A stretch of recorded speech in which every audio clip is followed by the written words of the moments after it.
This is a fascinating time to be a CU Buffalo fan. I'm not saying it will happen. In fact, I'm saying I highly do not expect it to happen. But here we are on November 13th. If the Colorado Buffaloes were to win the remainder of their games, they would be national champions. That is completely under their control.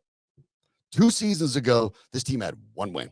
What has happened in Boulder is remarkable. And of course, the national news cycle tries to find all sorts of different ways to get Deion Sanders to somewhere else, because some of it, Deion's right. They kind of hate you because they hate you. And all of a sudden, the idea is Deion Sanders must be better somewhere else. Why in the world would we want to stay in Boulder? Folks, it's not just prime time. It's mountain time, because Deion Sanders has no reason to go anywhere else. Why would he? Yeah, I mean, I completely agree with you. And I think there's a lot of conversation around it just because of who Prime is, like not necessarily how he'll act, but like he's prime time. He's always doing the most, right? He's on to bigger and better, not on to bigger and better things, but he's always thinking of the next thing. He's always at the top of the mountain on the cutting edge of whatever's coming next. But I think the reality of the situation here is, Shawn, what's the reason to leave? And I know there's some people that have been, chirping in the comment section, because you and I have talked about it. Yeah. Chase and I have talked about it on the SCO show. And all I'm trying to do is have the conversation, be objective about it. But I think when you also put on your objective lens and kind of look at the reasons as to why Colorado makes perfect sense, why it's a great fit for him, I mean, I don't know if there's any legitimate reason for Deion to want to jump ship. And I know we're going to get into that here throughout the course of the conversation, but at the end of the day, he's lived up to his end of the bargain.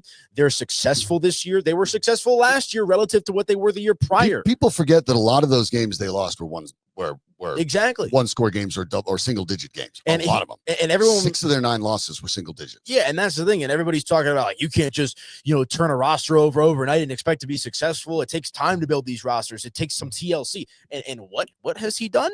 He has overturned the roster from last year to this year, and he has them at 7-2, the favorites to win the Big 12 championship game, and right around plus 125 to make the college football playoff. That crazy.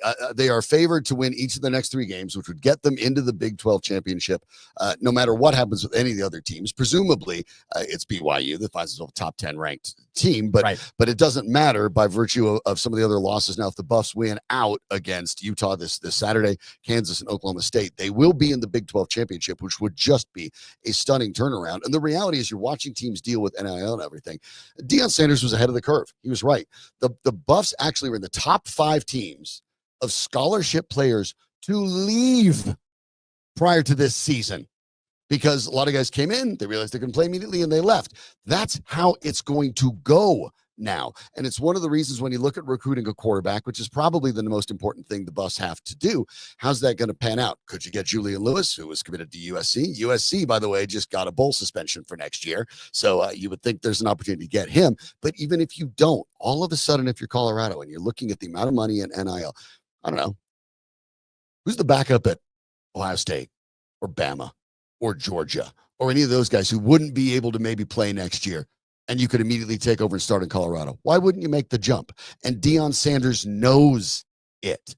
He's built a top 25 program. He was ahead of the way how this is working. And now the brand, the coaching is panning around. The word now is that for the Broyles Award for the best assistant coach in the country, Robert Livingston, the new defensive coordinator, is considered the favorite to take it. So now you have a coaching staff that helps get you to the pros. Shedeur Sanders and Travis Hunter, it would not be unprecedented. It has happened a couple times before.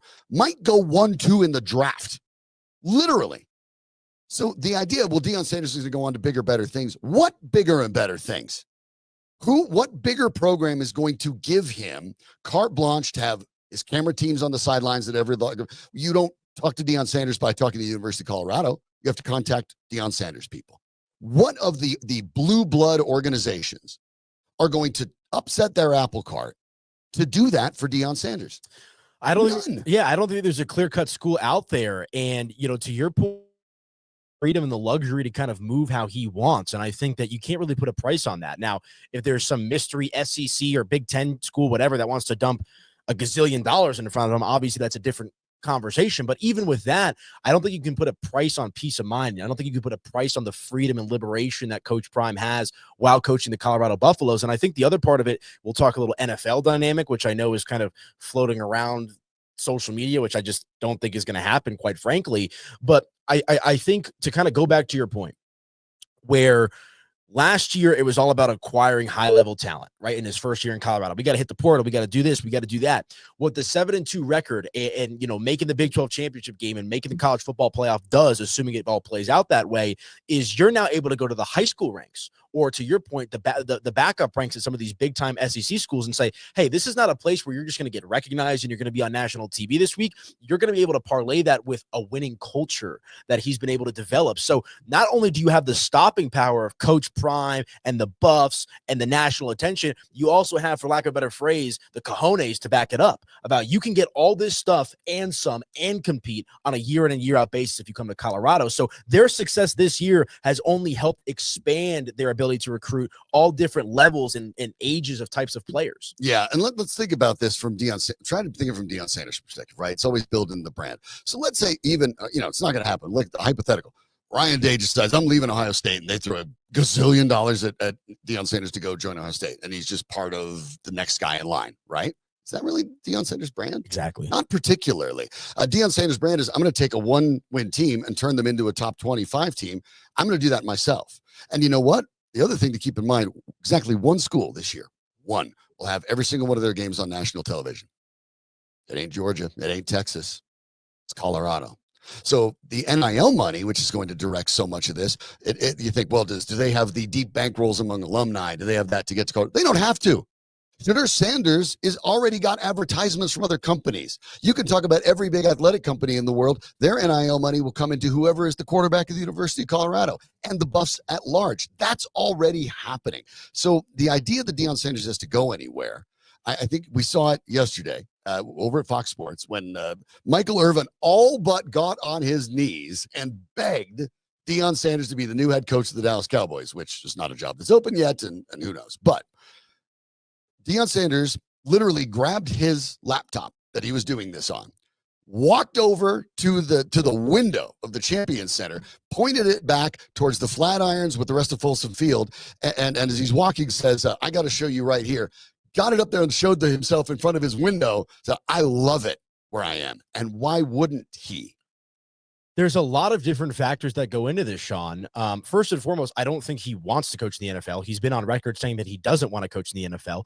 But I think the primary reason for that is what makes Deion so special at the collegiate level is Deion loves molding the kids into the next generation. Well, the sales pitches will get you to the NFL. Exactly. How are you going to do that when you're already there? Egos change, priorities change. When you're in the NFL, it's a different ballgame. And I think Coach Prime is able to maximize his value as a person, not even as a coach, but to help these kids find their next way, get them to the league, help set them up for success in the future. I think molding that character is just at the top of Coach Prime's priority list when it comes to what he wants to do with his time.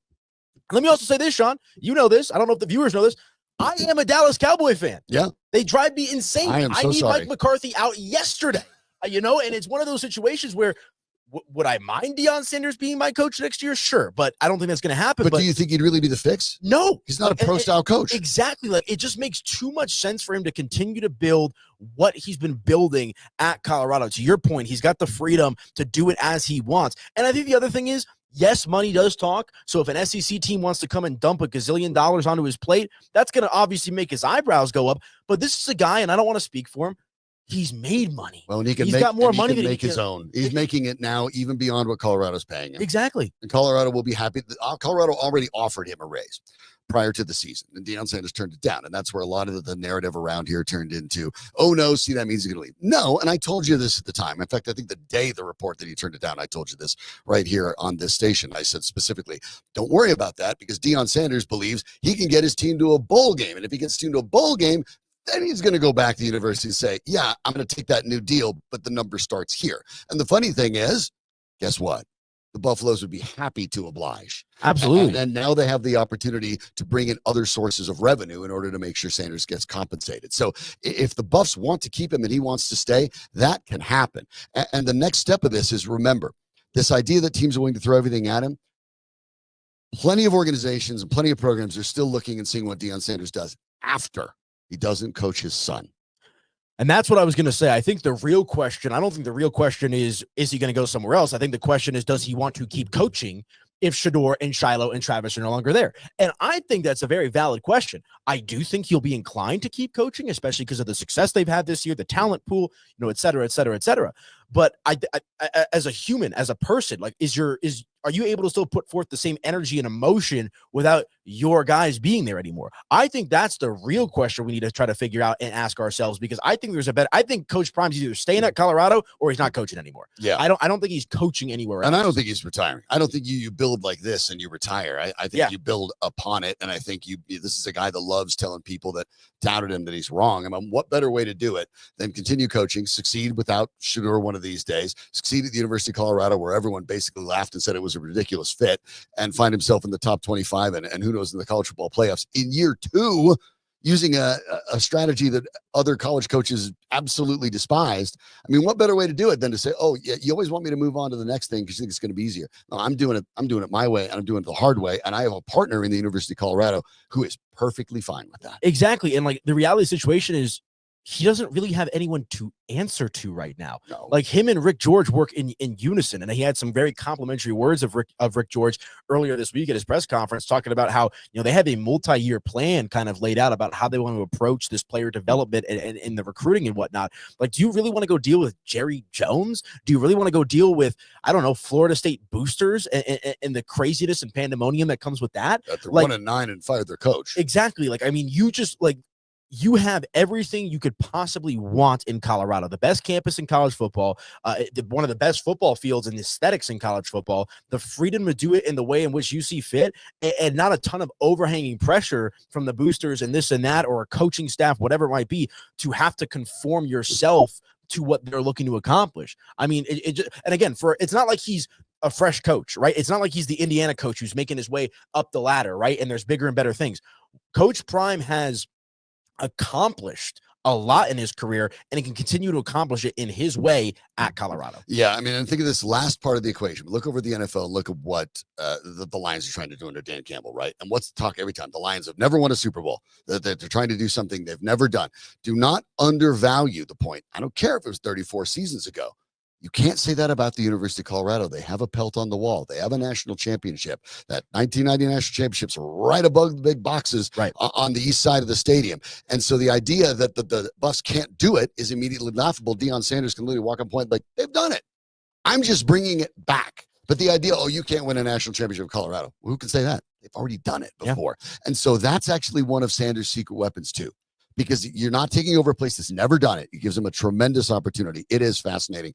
Aniello, you and Chase will have Chase Howell joining us tomorrow, host these terrific watch parties down at number 38. I've had an opportunity to host some for the Nuggets, the Avs, and the Buffs as well. The scene is amazing. I can only imagine what it's going to be like this Saturday morning. Yeah, it's going to be a good time, man. If you're looking for a place to watch the game, make sure to come on out to number 38. We're there for the rest of the way for each and every Colorado Buffaloes game. And if you're going up to any of the remaining games, be sure to check out our friends over at Peckish. Best chicken wings, best pizza. It's Coach Prime approved. It's Travis Hunter approved. It's Shador Sanders approved. So make sure to check it out and subscribe to the Mile High Sports YouTube channel. We've actually got DJ Fedora, the official Colorado Buffaloes DJ, lined up for an interview this week. So we'll be dropping that. SCO Show, plenty of content on MHS. Yes, absolutely. We've got the Buffs covered from top to bottom right here. Aniello Piro, big part of that. Thank you so much, Aniello. And he's off to do more Buffs coverage right now, so we won't be able to keep him.